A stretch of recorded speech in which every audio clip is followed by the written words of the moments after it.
Tell me if this has happened to you. Did you ever wake up at 3 in the morning and you have a fantastic idea?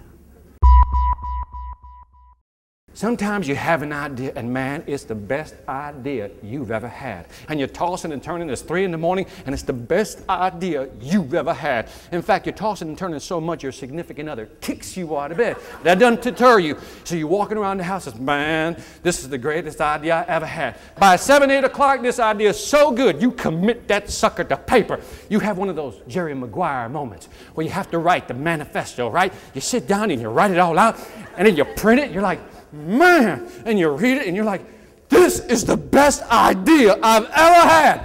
And you just, man, you cannot wait to get to your campus to find somebody to share this information. And you're driving there, you finally get there, you're all wired up, and you can't wait to show it to somebody. Sure enough, one of your colleagues show up, and what happens? Man, you run over there. Look, man, I had this idea last night. And then all of a sudden, you're like, your energy level's up here, your enthusiasm's up here. You're like, okay, let me explain it to you. So you start explaining, right? And you're like, man, and you see, and then at that very moment, you go, what do you think? And at that very moment, the dream killer has shown up. Clap if you know what I'm talking about. Because what happens is, when you pump that idea, you're like waiting for, that big response, and what I've noticed about dream killers, they just won't stab your idea. Oh, no, no, no. What they do is they chop it down slowly right in front of you. And so what happens is, like, you present the idea, what do you think? Dream killer's response, I mean, it sounds like a good idea.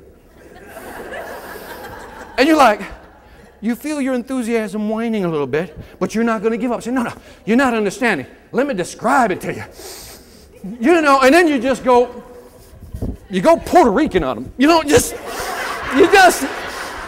describe everything, right? And and then you go, you see what I mean? The response, I mean, yeah, I just never seen anybody do it that way before. At this very moment, your idea is on life support. So now you got to break it all out. You got to bring it, if you know what I mean. So you break out the manual. No, look, I wrote it down. Whew. And then you just, you do a COO on them. You see what I mean? And then finally, guess what? You go, I mean, do you finally get it? Then the dream killer responds. The final stab, the twisting of the knife, to kill the idea. They say something like this. I mean, if you want to do it, go ahead. And what happens? You walk away saying, that was the dumbest idea I've ever had. Fast forward the tape. 1 year later, guess what happens? Somebody implemented your idea, and you're like, that's my idea. Now, what was the difference between that person and you? The person that implemented the idea and you, what was the difference? Oh, somebody said it, but I'll be a little more pointed. You know what your problem was? You listen to stupid people.